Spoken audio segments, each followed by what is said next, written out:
안녕하세요. 차트 알려주는 남자 프로트레이더 최주환입니다. 이번 영상에서는 일동제약에 대해서 분석해 보도록 할 텐데요.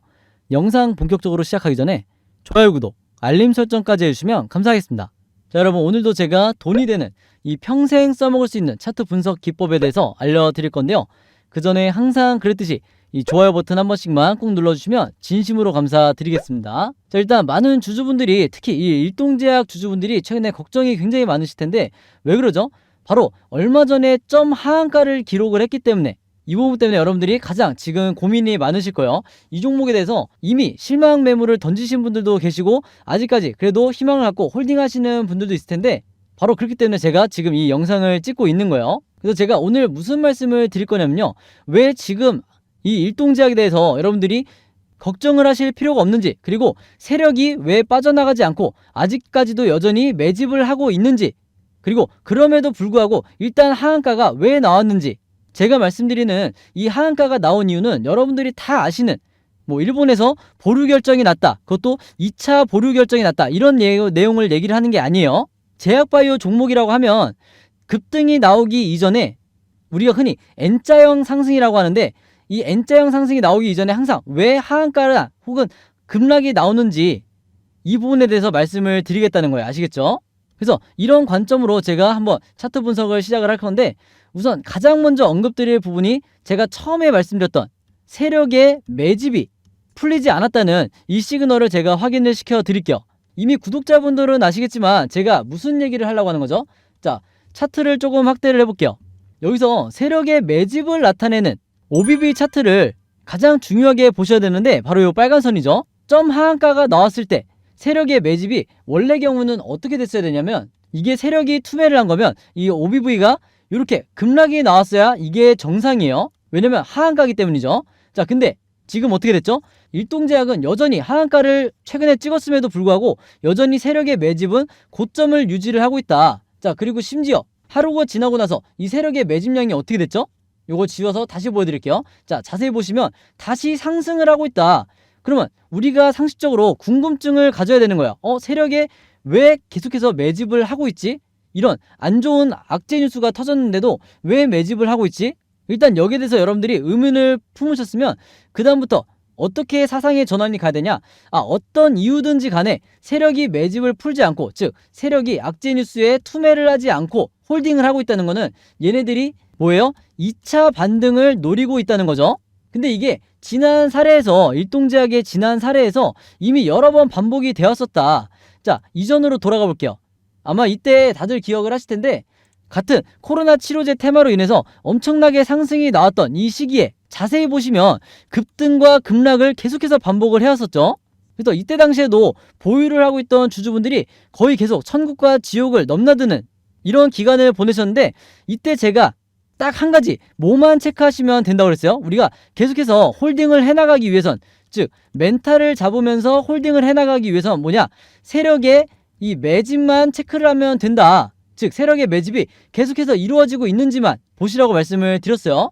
자, 그 말이 뭐냐? 방금 전에 제가 언급을 했듯이 이 세력의 매집을 나타내는 OBV 보조지표가 이렇게 꾸준히 상승을 하고 있는지만 체크를 하시면 된다. 자, 그러면 주가가 중간중간 급락이 나오든 아니면 하한가가 나오든 전혀 당황하실 필요가 없다는 거예요. 그래서 결과적으로 어떻게 됐어요? 세력의 매집이 계속되다 보니까 결국에는 우상향하는 흐름이 나와줬다. 그래서 지금도 마찬가지예요. 자, 다시 돌아와 볼게요. 지금도 마찬가지로 제약바이오 특성상 아주 민감한 몇몇 뉴스로 인해서 얼마든지 하한가나 10% 이상의 급락이 나올 수 있는 게 이 제약바이오이기 때문에, 자, 일동제약도 점 하한가를 기록을 했지만 여전히 세력의 이 매집은 변함이 없죠. 그렇기 때문에 개인 투자자도 손절을 할 이유가 전혀 없는 거예요. 마찬가지로 실망 매물을 던질 이유가 전혀 없다는 거죠. 그래서 이미 매도를 하신 분들은 아쉽지만 여전히 홀딩을 하고 제 영상을 보시는 주주분들 그리고 구독자분들은 아직까지는 걱정하실 단계가 아니다. 우리가 진짜 패닉에 빠지고 진짜 걱정을 해야 될 때가 언제다? 바로 이 OBV가 급락이 나오는 날, 이때가 진짜 뭐예요? 세력이 투매를 한 날이에요. 그래서 이런 상황이 펼쳐지지 않는 이상 우리가 패닉에 빠질 필요는 전혀 없다. 이렇게 다시 한번 말씀을 드리겠습니다. 그래서 이 점은 여러분들이 반드시 리마인드를 하셔야 돼요. 자, 그리고 또 하나 제가 언급드리고 싶은 부분이 뭐냐면요, 바로 이 RSI 지표예요. 제가 이 RSI 보조지표는 요 파란 선은 뭘 뜻한다고 그랬죠? 우리가 언제 매수를 하고 언제 매도를 해야 되는지 정확히 알려주는 시그널이라고 말씀을 드렸어요. 그래서 이 얘기를 제가 왜 하냐? 차트를 조금 더 확대를 해보면요, 모바일로 보시는 분들이 이제 잘 안 보이실 수 있기 때문에 차트를 확대를 해보면 바로 여기에 RSI 지표상 우리가 바닥 시그널이라고 부르는 이 표시가 나와 있고, 그 다음에 우리가 고점이라고 부르는 즉 매도 시그널이 나와 있죠. 근데 제가 항상 뭐라 그래요? 이 작게 나오는 매도 시그널은 앞에 뭐라고 붙여야 돼요? 가짜 매도 시그널이라고 우리가 이해를 해야 된다. 즉 뭐냐, 가짜 매도 시그널 이후에 추가적인 상승이 나올 거기 때문에 여기서 매도하지 마시라고 말씀을 드렸어요. 자, 그래서 이 패턴을 우리가 어디서 볼 수가 있었냐? 자, 이전으로 가볼게요. 자, 여기서 보시면 아마 단번에 여러분들이 찾으셨을 텐데, 이때도 2021년도에도 정확히 바닥 시그널이 나온 이후에, 이때는 이제 두 차례 나왔었는데 바닥 시그널이 나온 이후에 가짜 매도 시그널이 한번 나왔었죠. 그래서 이때도 마찬가지예요. 여기서 매도를 하신 분들은 이후에 나오는 이 급등을 쳐다만 볼 수밖에 없다. 자, 그래서 여기서 일단 홀딩을 했다고 할게요. 그랬을 때 이후의 결과가 어떻게 되냐? 이후의 결과가 지금 보시는 것처럼 엄청나게 급등이 나오는 상황이 계속해서 연출이 된다. 자, 그러면서 우리가 중요하게 봐야 될 게 이 가짜 시그널 이후에 진짜 매도 시그널, 추가적인 상승이 나오는 이 진짜 고점을 나타내는 시그널이 나왔을 때 이때 매도를 해도 단타 목적으로 매수를 하신 분들도 충분히 높은 수익을 거둘 수가 있었다는 거예요. 자, 근데 똥제약 같은 경우에는 왜 여기서도 우리가 매도를 전부 다 하지 않고 남은 물량을 가지고 가야 되냐? 바로 이 세력의 매집을 나타내는, 제가 앞에서 설명드렸던 이 OBV가 어떻게 되고 있죠?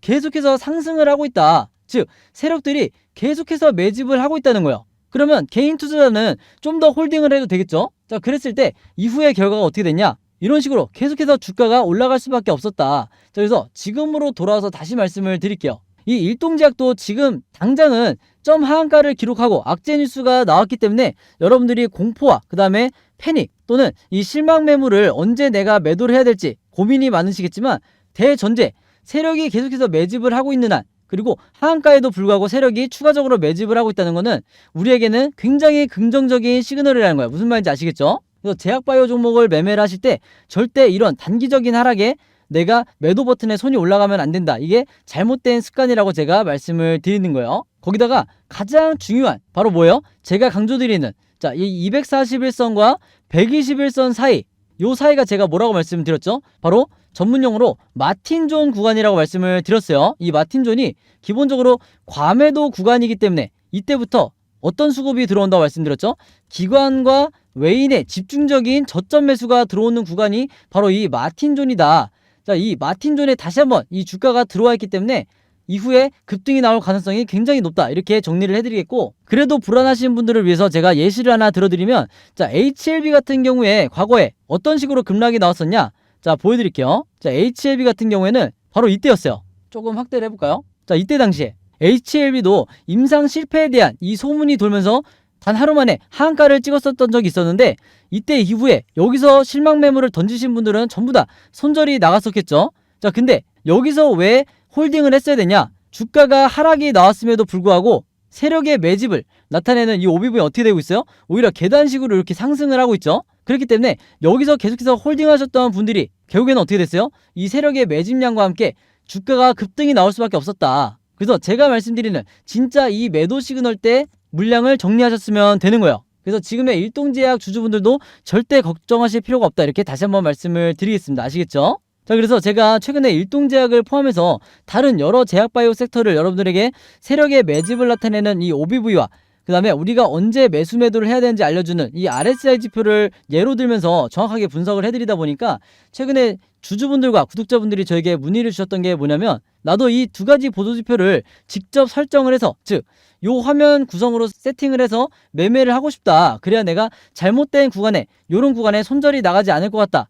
이렇게 말씀을 주셨고, 그 다음에 두 번째로 설정법뿐만 아니라 어떻게 사용을 하는 건지 이 보조지표 사용 설명서도 알고 싶다. 이렇게 문의를 주셨어요. 그래서 그동안에는 사실 이렇게 문의를 주신 분들이 그렇게 많지 않다 보니까 제가 개별적으로 답장을 드렸었는데, 최근에 너무나 많은 분들이 이 설정법과 사용법에 대해서 문의를 주시다 보니까 제가 아예 이 보조지표 사용 설명서에 대해서 제작을 해서 여러분들에게 공유를 해드려야 되겠다. 이렇게 생각을 했다는 거죠.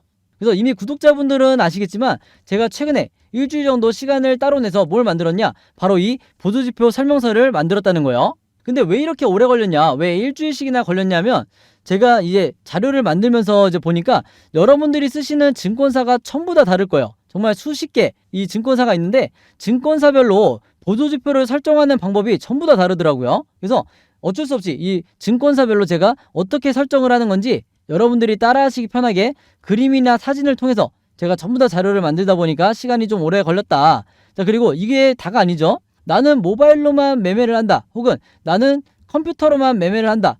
이게 각각의 주주분들마다 스타일이 다 다르시기 때문에 모바일로는 어떻게 추가를 하는 건지, 컴퓨터로는 이 보조지표를 또 어떻게 설정을 하는 건지 각각의 경우에 대해서도 제가 그림이나 사진으로 전부 다 정리를 해놨어요. 그래서 요대로만 따라하시면 된다 이렇게 말씀을 드리겠고, 제가 이렇게 말씀으로만 드리면 이해를 못 하시는 분들도 나올 수 있기 때문에 이렇게 아예 파일을 보내드릴게요. 바로 이게 제가 직접 만든 증권사별 보조지표 사용 설명서인데, 여기 보시면 OBV와 RSI를 어떻게 설정하는지 제가 전부 다 정리를 해놨죠.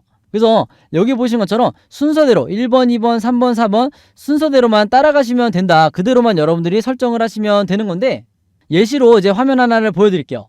자, 이렇게 순서대로 보시면 중간에 이런 화면이 나오는데, 요거는 제가 쓰는 증권사 이제 HTS예요.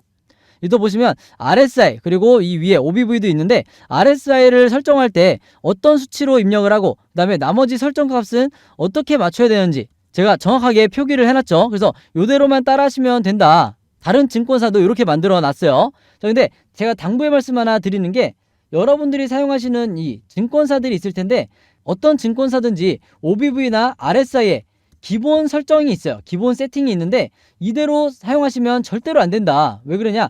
그렇게 됐을 때는 여러분들이 잘못된 타이밍에 매수나 매도를 할 가능성이 굉장히 높다는 거예요. 왜냐면 제가 화면에서 보여드리는 OBV와 RSI랑 다른 그림이 나오는 게 바로 이 여러분들이 쓰시는 증권사의 기본 설정이기 때문에 항상 제가 설명서에 적어놓은 이 설정값대로만 여러분들이 세팅을 하셔야 되는 거예요. 아시겠죠? 이게 바로 제가 주린이 시절부터 프로트레이더가 되기까지 여러 슈퍼개미 분들을 만나면서 이분들에게 직접 배운, 이분들이 직접 사용하고 계신 이 설정값이기 때문에 여러분들도 이 증권사의 기본 세팅 말고 제가 알려드리는 이 설정값대로 맞춰서 매매를 하셔야 된다. 이렇게 다시 한번 말씀을 드리겠습니다. 자, 그러면 이제 설정만 하면 끝이냐? 그게 아니죠. 이 보조지표를 어떻게 내가 사용을 해야 되는지 이거를 알아야 되겠죠. 그래서 세력의 매집을 나타내는 OBV가 상승할 때는 어떻게 매매 대응을 하셔야 되고, 반대로 하락할 때는 어떻게 매매 대응을 해야 되는지, 그리고 이 RSI 지표상 진짜 바닥 시그널이 어디고 진짜 고점을 나타내는 이 매도 시그널이 어딘지, 이런 부분에 대해서도 제가 각각의 패턴에 따라서 사진과 그림으로 여러분들이 쉽고 간단하게 따라하실 수 있게 전부 다 제가 자료로 만들어 놨으니까 이대로만 따라하면서 평생 매매를 하시면 된다. 이렇게 다시 한번 말씀을 드리겠습니다. 그래서 제가 직접 만든 이 보조지표 사용 설명서 필요하신 분들은요, 지난번과 마찬가지로 항상 여기 상단에 제 번호 남겨놓고 있죠. 제 번호 010-5816-4556으로 저에게 뭐라고 문자 보내주시면 되냐면요, 숫자 7이라고만 간단하게 적어서 저에게 문자 보내주시면 제가 문자 보내주신 분들 전부 다 확인해서 이 보조지표 사용 설명서 무료로 공유해 드리도록 하겠습니다. 그래서 여러분들 주변에도 주린이 분들이나 아니면 이제 차트 공부를 시작했는데 어떻게 어떤 방향으로 해야 될지 모르겠다, 어떻게 공부를 해야 될지 잘 모르겠다 하시는 분들이 있다고 하면 제가 여러분들에게 공유해 드렸듯이 최대한 많은 분들에게, 개인 투자자분들에게 이 자료 공유해달라 이렇게 당부의 말씀을 드리도록 할게요.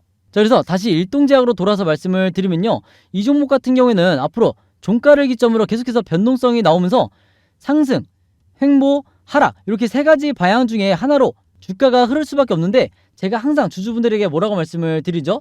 우리가 세력도 아니고 시장을 함부로 예측할 수도 없기 때문에, 그리고 주식에는 100% 없기 때문에 이 각각의 경우에 대해서 미리 알고 대비하는 수밖에 없다. 이게 가장 리스크가 적은 방법이다. 이렇게 말씀을 드렸어요. 그래서 각각의 경우에 대해서 어떻게 주가 흐름이 나오든지 여러분들이 매수 또는 매도를 결정하실 수 있게 제가 이 예상도를 전부 다 이미 정리를 해놨죠. 그래서 이게 뭐예요? 항상 제가 여러분들에게 강조드리는 시나리오 매매의 기법이다. 그리고 이게 국내 주식시장에서는 아직까지도 거의 사용하는 사람이 없지만 국내에서 저 같은 프로트레이더라든지 그 다음에 여러분들이 아시는 좀 얼굴이 알려져 있는 슈퍼개미 그리고 외인 같은 이런 일부 세력들은 이미 오래전부터 이 시나리오 매매 기법대로 매매를 해오고 있다고 말씀을 드렸어요. 그렇기 때문에 중간중간 나오는 개미털기에 당하는 게 결국에는 개인 투자자가 될 수밖에 없다, 혹은 국내 기관 투자자가 될 수밖에 없다, 이렇게 말씀을 드렸는데, 이렇게 제가 얘기로만 하면 여러분들이 이해가 잘 안 되실 것 같아서 이 예시를 한번 보여드릴게요. 요거는 일동제약의 시나리오는 아니고 제가 이전에 드렸던 다른 종목의 주주분들에게 드렸던 이 시나리오 자료인데, 이때가 이제 4월 15일이었어요. 이때 당시에 이 종목이 반등이 나오기 시작하면서 1번, 2번, 3번 이렇게 각각의 경우에 어떻게 주가가 흐르든지 제가 1번 시나리오대로 상승이 나오면 어떻게 매수가와 매도가를 잡고, 그 다음에 2번 시나리오대로 횡보가 나오게 되면 1차와 2차 어떻게 분할 매매를 할지, 그 다음에 3번대로 지금의 일동제약처럼 급락이 나왔을 경우에 어떻게 물타기나 신규 매수 구간을 잡아야 되는지 정확하게 제가 가격까지 짚어드리면서 이 시나리오 자료를 드렸었는데, 이번에도 마찬가지로 일동제약 주주분들 같은 경우에는요, 제가 만들어드리는 이 시나리오 자료대로만 하시면 된다. 그래서 앞으로 급등이 나오든 급락이 나오든 전혀 걱정하실 필요가 없다는 거예요. 왜냐면 이 제약바이오 섹터는 항상 비슷한 패턴으로 주가 흐름이 이어지기 때문에 이 세 가지 외에는 다른 방향으로는 주가 흐름이 나올 가능성이 거의 제로에 가깝다, 이렇게 말씀을 드리겠습니다. 아시겠죠? 자, 그래서 제가 직접 만든 새로 업데이트한 이 시나리오 자료 필요하신 분들은요, 마찬가지로 여기 상단에 제 번호 항상 남겨놓고 있죠. 010-5816-4556으로 저에게 뭐라고 문자 보내주시면 되냐면, 지난번과 마찬가지로 간단하게 시나리오라고만 적어서 저에게 문자 보내주시면 제가 문자 보내주신 분들 전부 다 확인해서 이번에도 이 시나리오 자료 무료로 공유해 드리도록 하겠습니다. 자, 그래서 마찬가지로 주변에 일동제약을 보유하고 있는 주주분들이 있다고 하면 여러분들만 이 시나리오 자료 받지 마시고 최대한 많은 분들에게 제가 드렸던 이 자료 마찬가지로 공유를 해달라, 이렇게 당부의 말씀을 드리도록 할게요. 자, 그리고 마지막으로 요거는 제가 직접 운영하는 단톡방인데, 이 단톡방에서 제가 어떤 자료를 공유를 해드리고 있냐, 여기 보시는 것처럼 여러 종목들, 제가 일주일에 여러 종목들을 분석을 해드리기 때문에 그때그때 제가 업데이트한 이 시나리오 자료를 제가 여기서 실시간으로 여러분들에게 공유를 해드리고 있고, 일동제약을 포함해서요. 그리고 이 시나리오를 어떤 관점으로 바라봐야 되는지 여기 대해서 설명도 제가 코멘트도 남겨놓고 있으니까 공부 차원에서도 여러분들에게 도움이 되실 거다. 자, 그리고 이 시나리오뿐만 아니라 제가 여러분들에게 또 공유해드리는 게 있죠. 이 단톡방에서 그 달에 혹은 그 시기에 가장 급등이 나올 만한 이 세력주를 여러분들에게 공유를 드리고 있는데, 제가 공유해드리는 이 세력주가 보통 그 달에 급등이 크게 나오는 이유가 뭐죠? 바로 이미 저점을 찍을 대로, 바닥을 찍을 대로 찍은 종목이고, 그 다음에 세력의 매집이 포착이 됐고, 마지막으로 이 RSI 지표상 확실한 바닥 시그널이 나왔기 때문에 가장 리스크를 줄이면서 수익을 내기 좋은 이런 종목들만 제가 이 단톡방에서 실시간으로 공유를 해드리고 있죠. 그래서 수익 매매로 접근을 하셔야 된다, 이렇게 말씀을 드리겠고, 바로 그렇기 때문에 여러 종목의 시나리오, 그 다음에 세력주 이런 종목이 필요하신 분들, 이런 정보가 필요하신 분들은요, 이 단톡방에 들어오고 싶으신 분들은 마찬가지로 여기 상단에 제 번호 있죠. 010-5816-4556으로 뭐라고 문자 보내주시면 되냐, 간단하게 단톡방이라고만 저에게 문자 보내주시면 문자 보내주신 분들 전부 다 확인해서 제가 초대 링크 보내드리도록 하겠습니다. 아시겠죠? 자, 그럼 여러분 오늘 영상은 여기까지 찍기로 하고요. 저는 다음 영상으로 뵙도록 하겠습니다. 감사합니다.